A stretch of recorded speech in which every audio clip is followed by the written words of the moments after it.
nice to see you here again tonight. I'm glad that you're joining me. I'm actually running around like a chicken with my head cut off. I'm getting ready to fly out to Singapore and then Thailand for my job, and I'm not looking forward to it. It's just too much going on at home. I have to set everything up before I leave. But tonight I'm here to talk to you about Without a Crystal Ball. Catherine Paulson from Without a Crystal Ball has been on my radar off and on lately because she's working on trying to settle a bunch of lawsuits. I've talked about this before. I used to watch Without a Crystal Ball, and I really liked it. But over time, I came to see that poor Katie has some serious mental health issues going on, and the vendettas she carries out against other creators and the people she reports on, they just make me really uncomfortable. Still, I always hope she gets herself together and finds out a way to keep making a living with her channel without maliciously going after people, because she's worked very hard to have a channel, and I get that it's really important to her and her family. Yet, I can't help but feel the need to share some things that really bothered me about the most recent court filing from the 7M Corporation. This past summer, Katie started reporting on multiple social media platforms about Miranda Derrick. Basically, Miranda is a young dancer who Katie claimed was being held hostage by a TikTok cult. Weird, right? But it turned out that Miranda's parents and her sister had reached out to Katie. The family claimed that Miranda used to be super close with them and spend all her time making dance TikTok videos with her sister.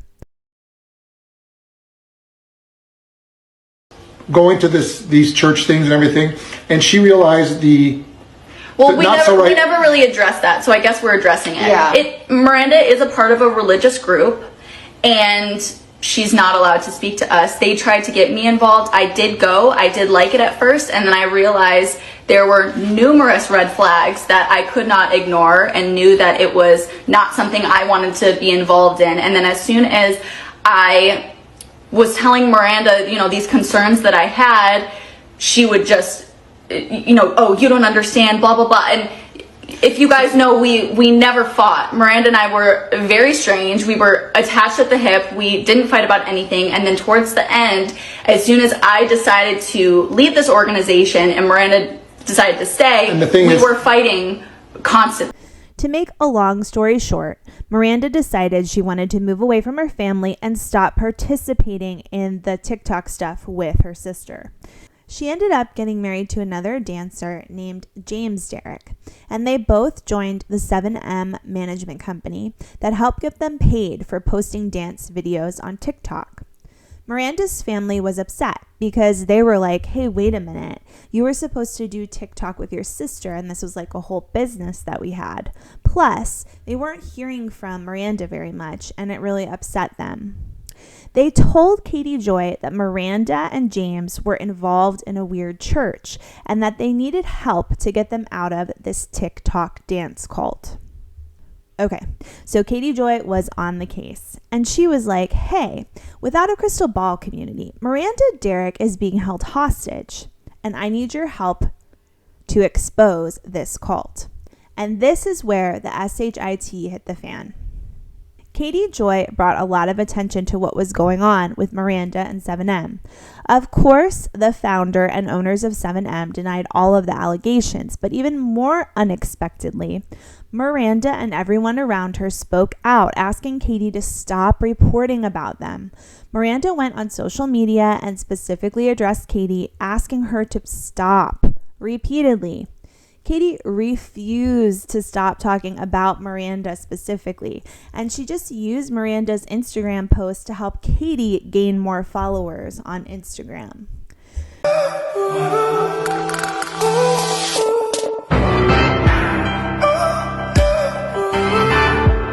Isn't it really fucking weird that Miranda, who's 25, is calling herself a brand? You've referred to yourself as an investigative journalist. Just grew your influencer world. Thus making her a brand. Do you ever hear me refer to myself as a brand? Yo, you got some jelly there on your face. She repeatedly made all kinds of allegations about Miranda, her husband, and business associates. She dredged up all kinds of past rumors and allegations about the founders of Miranda's church. She even went on a witch hunt about James's ex-girlfriend whom he had a child with. It's really like nothing was out of bounds for her to report about. The negative accusations could have been true, but still Miranda and the people Katie Joy was claiming to be fighting for were begging her to stop reporting on them. Even Miranda's family eventually stopped talking to Katie Joy and asked her to stop bringing attention to the case. Katie went back and forth with them on social media. She literally called out companies for working with Miranda. Eventually, after repeated attempts to get Katie to stop, 7M sued without a crystal ball. To anyone.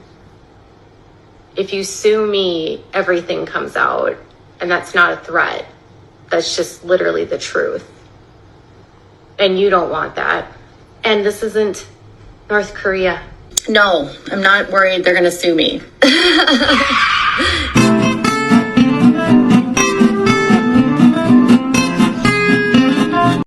And Katie slowly pulled back on the story, moving on to a new controversy, and for a while she was focused on the Dre McCrae story. But 2 days ago, new legal documents dropped in the 7M lawsuit against Katie. The document outlines everything 7M is suing Katie over. They brought a ton of clear receipts cataloging Katie's behavior on social media, and they made it clear Katie nearly ruined any chance Miranda had of continuing to make a living dancing. She massively lost out on advertising contracts and she was dropped from several jobs. I can't believe the ways in which Katie Joy damaged the livelihood of the victim she claimed she was trying to save. Okay, guys, so Uncivil Law is a YouTube channel on YouTube that I watch sometimes. I like it. Sometimes I get confused by what he has to say because I'm not very educated in the legal realm. I do have some friends that I watch it with, and sometimes they help me understand what's going on. I'm going to share with you some of the tidbits about this legal document that came out from 7M regarding Catherine Paulson. But if you want to hear all about it and actually have it read to you, then check out Uncivil Law. So generally checking out the responses on Reddit, which I'll show you in a little bit, and also listening to what Uncivil Law had to say and a couple of other creators, people are saying that Katie Joy is in a lot of trouble when it comes to this lawsuit. I don't necessarily, and like I said, I don't know that much about the law, but I did talk to a very close friend of mine who is an attorney, and we were kind of talking about how it's just so hard to prove defamation in most cases, and especially in a case like this. My friend was telling me that most likely this again is going to be settled between Katie and 7M, but who knows like what the settlement might be. It might end up being more so that Katie would have to pay some money out because 7M does have a pretty good case, although my friend did say she thinks it's unlikely to go to court. And I know so many times before people have felt that Katie was going to have to go to court and she would get her day in court. I don't necessarily think that's going to be the case, but this lawsuit is quite interesting. And I think 7M's attorney has done the best job, or attorneys have done the best job of putting forth clear and concise and well-stated information, makes the best case out of all of the cases against Katie for defamation. Okay, so here's the list of what 7M says they were able to find on Without a Crystal Ball's Instagram, Facebook, social media pages. It's mostly Instagram. All of the false statements that Without a Crystal Ball made on her social media. Miranda Derrick was hired into a church, 7M, and 7M is associated with the 7 Mountains of Influence. Katie claimed that 7M is using religion to control time, money, and resources of dancers that are vulnerable to abuse due to their economic status. Katie said that dancers managed by 7M Films Management don't pick their own music, clothes, or dances. She claimed that B Dash, one of the dancers, is a victim of the head of 7M. Katie claimed that Miranda Derrick was groomed by 7M into cutting off all ties with her family. and that 7M made Miranda think her family is abusive. On another post, Katie said that 7M is preying on vulnerable dancers and establishes control in their clients' lives. 7M blocks friends and family of their clients from being able to reach them.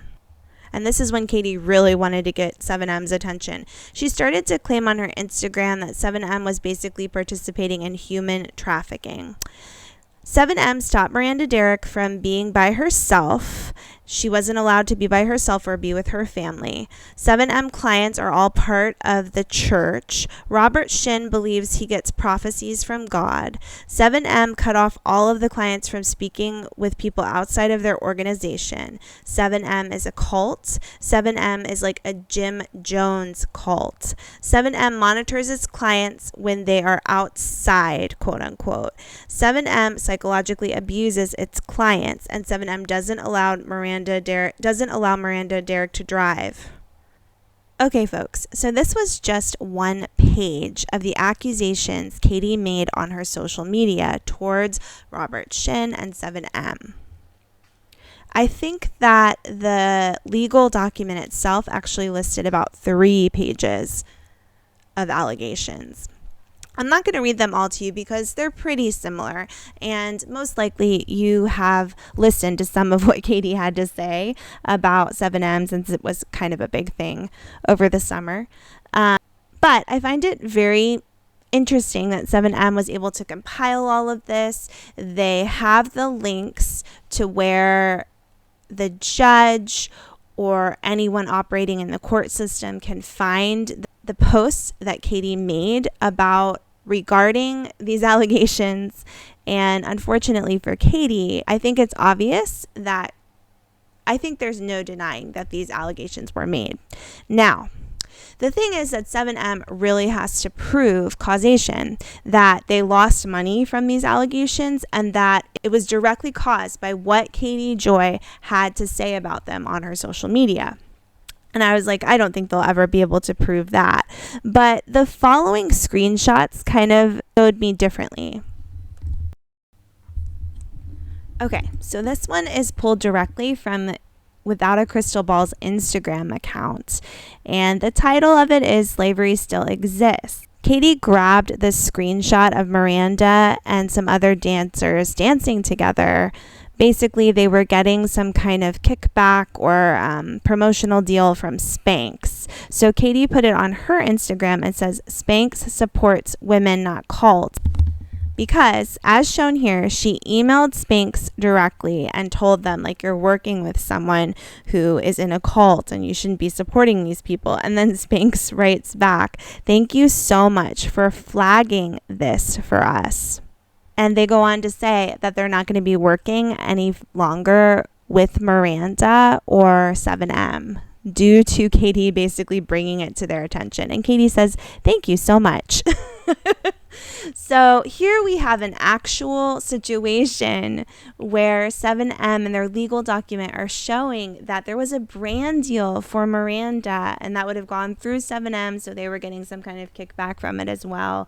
This is how Miranda is able to make her money and be a dancer. It's one of the few ways that you can have a lucrative career as a dancer nowadays. She uses TikTok to post these videos and she gets promotional ads kind of like as an influencer on TikTok. And basically, once Katie Joy started targeting her, she started losing out on all of these brand deals, and she lost, according to what's in this paperwork, she lost a significant amount of money. And this evidence itself is probably some of the most damning evidence towards Without a Crystal Ball.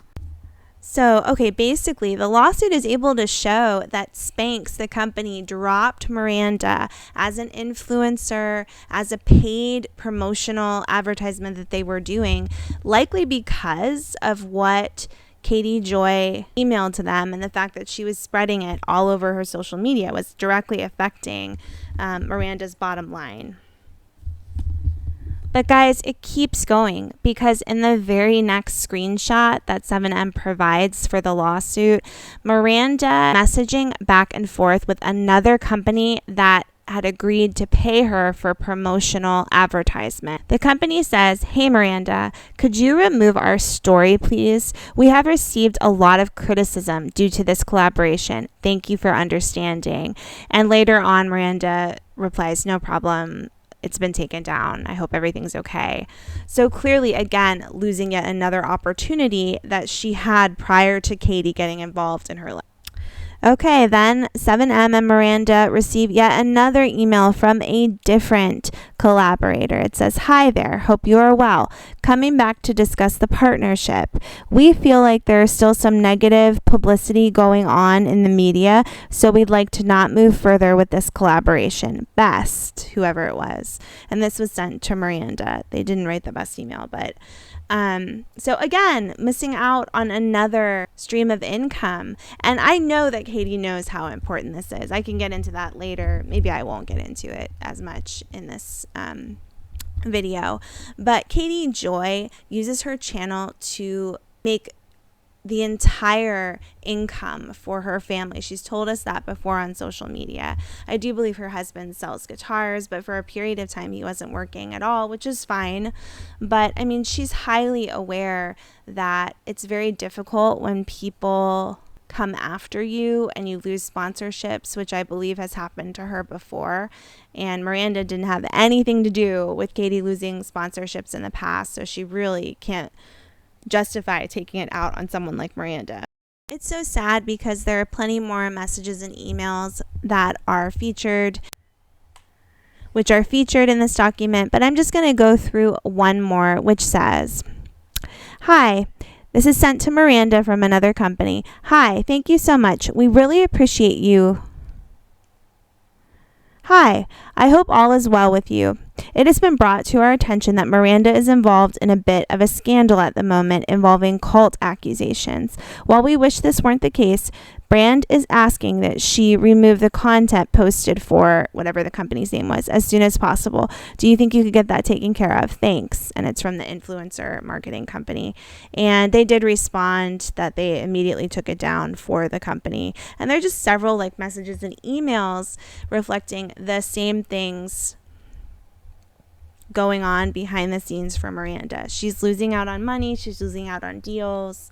I think it was probably a really hard time for her. And then in turn, 7M clearly was also going to lose out on a significant amount of income. So here's the thing. The legal document goes on to state that 7M and Miranda and all the dancers lost a boatload of money. The dancers are identified by numbers, and there's like 30 of them who seem to be involved. There are 30 of them who are identified in the suit, and basically 7M is claiming that that the dancers lost anywhere between $183,000 to $272,000 each, for a total of over like $4 million during the time that Katie was going after them on Instagram. Wow, they were making good money. So that's like kind of how it is with influencers, and they live out in LA, and they were really hitting up like high-end companies. These dancers were acting as influencers and making money through posting their dance videos on TikTok. And according to 7M, they calculate that they may have lost over $4 million during the time that Katie was posting about them. And they are filing suit against her, hoping to get no less than $1 million in damages. They would like to. If you want to know more about the ins and outs and all the specific details of what was stated in the document, I definitely recommend checking out Uncivil Law. I'm not really into going over every aspect of the document, and I don't understand everything about it, but I was just taken aback by the fact that Miranda, the person who Katie Joy was focused on supposedly trying to help, was obviously going through a lot during the time that Katie Joy was posting about her. She had all these interactions with her family, which were negative, and being put out in the public on TV and on social media. And then she has her employer basically getting stalked by Katie Joy because of her relationship to them. From what we know, from what we've heard behind the scenes, there was like a lot of frustration among people that Miranda worked with, that they felt like she and her family brought a lot of attention on them and caused much of the fallout in certain ways, and that must have been very hard for Miranda. So I just find it really frustrating. I hope that Katie has some recognition, maybe from looking at this, even if she still believes that 7M is a cult and that Robert Shin has done some inappropriate things. It's like maybe some of that is true. I don't know. But was it worth it to really go after these people and have it affect someone's personal life? At least this one person, Miranda, and I think there were other people as well, but Miranda, it affected her personal life so negatively. I don't know if that's worth it or not. I mean, if she was in an actual CULT that was terribly abusing her, and that somehow the attention Katie Joy brought to the situation protected Miranda or protected other people, maybe in the end you could say it's worth it. I'm not sure, but from what I'm looking at, it seems like a lot of what happened really negatively impacted the people that Katie Joy was claiming she was trying to protect. Okay, lastly, I just wanted to share what people on the anti-KJ Reddit page are having to say about this legal document. Okay, so this post starts with, "Holy fudge, 7M have submitted new filings and KJ is fudged." So they tried to post the filings, but they weren't able to make it work. And according to this person, the filings are ultimately claiming over $10 million in loss due to Katie Joy. People are saying 7M will win. Now I think everyone knows why. Todd Chrisley settled. There'll be no more money left after 7M gets done with her. The idiot bragged about causing them financial difficulty after blatantly lying about them and pursuing their sponsors, for Christ's sakes. Gosh, she's dumb. Welcome to utter poverty, Katie. Oh, that's sad. I have to say, I certainly don't wish that for her. She's done a lot of shitty things, and I do think that it should come back on her in certain ways. But I know her family, they need the financial backing that Katie has from the channel. I don't think that it actually would cause her to, lose a ton of money, because she allegedly has insurance. So I think the insurance is actually what's going to have to pay out for her, possibly. And we have someone responding to that here. She can fight this, but her insurance won't like paying for it, which I think is true. She may not be able to get insured in the future, and maybe that's the payback that she'll get for having done all of this with 7M. Other people are saying there's no insurance that will cover her for these charges, according to some other content creators.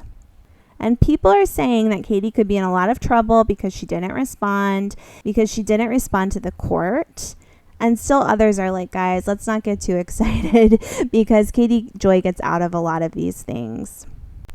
Okay, so I've shared a little bit here about how I have some frustrations when it comes to Katie Joy and what she's up to. I want to say that I can also understand that Katie Joy is in a precarious situation. She uses YouTube to make the income for her family, to support her son and her husband, and she's been upfront about that. On top of that, she's also been upfront that she has mental health issues that she's dealing with. And it's not just due to she's talked about having ADHD. She's also made a claim before that she has Asperger's. So I can really understand mental health issues. I have them myself, and people I love the most have mental health issues. But at the same time that you can have a lot of empathy for that, you also have to be empathetic to the people that Katie Joy is really hurting. I mean, she's hurting people, and that's kind of what this video is about for me.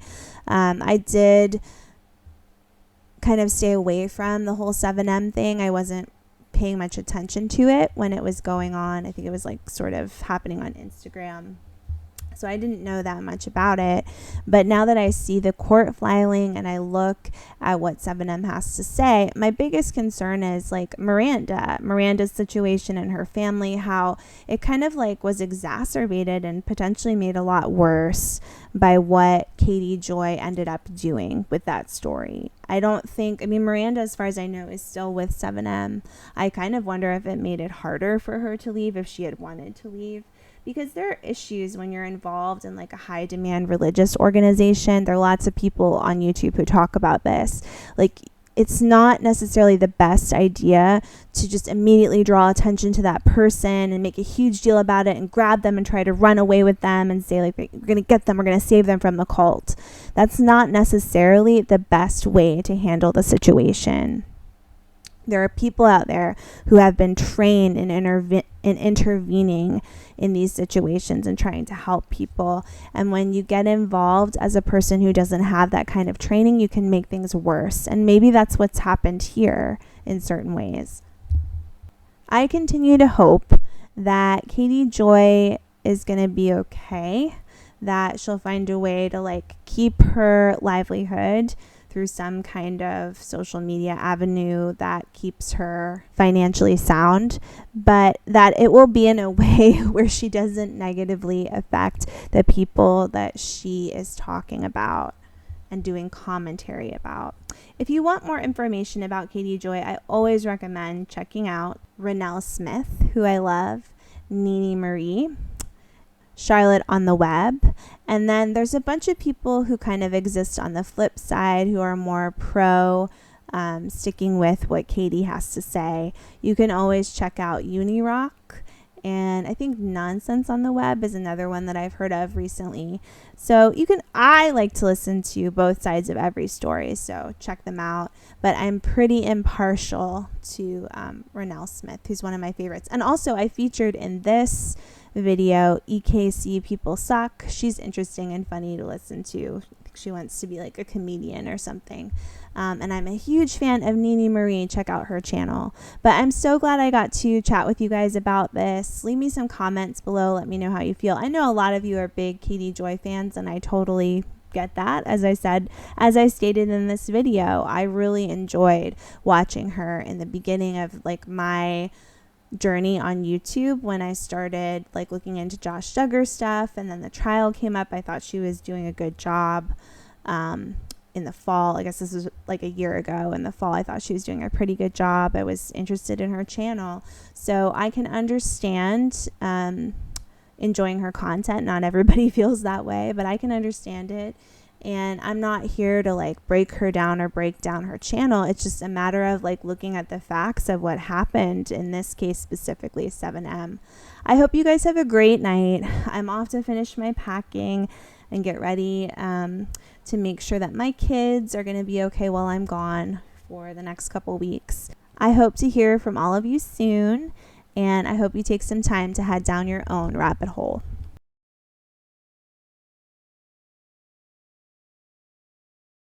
So some of you may or may not know who Without a Crystal Ball is, aka Katie Joy. Sometimes when we refer to her, we'll just say KJ to keep it short. But basically, she reports on the Duggars. She reports on all kinds of reality things. But she's been really going hard on the Duggars for quite a while. So I will give her credit for consistency. About 8 hours ago, Jessa posted her Duggar ugly Christmas sweater party video onto YouTube. I'm assuming this was filmed back in December because that would make sense. And she's just now releasing it in February. But in the middle of that video, she had an ad for Native deodorant and talking about her own goal of introducing more natural products into the home. So Katie Joy took it upon herself to reach out to Native and basically tell them how terrible Jessa is and all of the Duggar tea. So less than 12 hours after posting her YouTube video, she has been dropped by Native thanks to lovely Katie Joy. So while I by no means support the Duggars or pretty much most any fundies at all, because I think that they're terrible and harmful, but I also am not against people and women, especially trying to make money to take care of their families. So Katie basically just got Jessa fired and potentially took food out of these kids' mouths. So needless to say, I am not in agreement with this. And I'm definitely not in agreement with doxing these poor people just trying to take care of their family.